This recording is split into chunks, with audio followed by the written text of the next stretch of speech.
बोल बम गूंजे सारा जहान हो।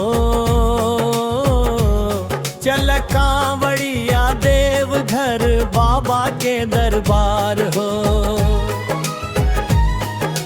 हर हर महादेव के जयकारा लगाई, भोले बाबा के चरण में शीश नवाई।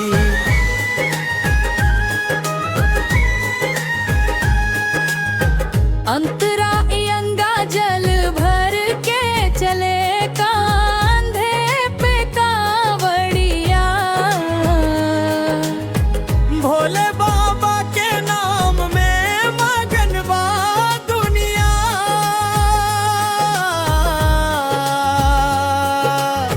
पैर में छला पड़ल मन में ना थकान हो, शिव के भक्ति में मिलेला पहचान हो। मुखड़ा बोल बम गूंजे सारा जहान हो। चल कांवड़िया देवघर बाबा के दरबार हो।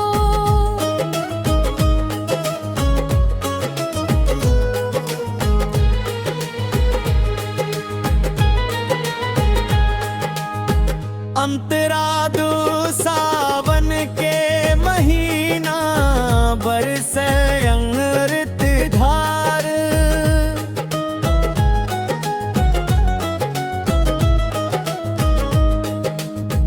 भोले के कृपा से भर जाला संसार। दुखवा सबूर होई मिट जाई अंधियार। एक बेर बोल बम बम खुल जाई किस्मत के द्वार।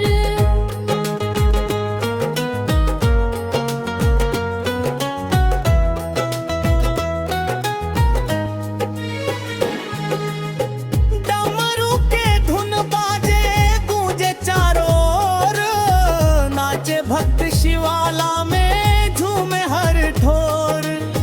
भोले के नगरी में प्रेम के बरसात, जय शिव शंकर बोले सगरी कांवड़िया साथ। अंतिम मुखड़ा बोल बम गूंजे सारा जहान हो।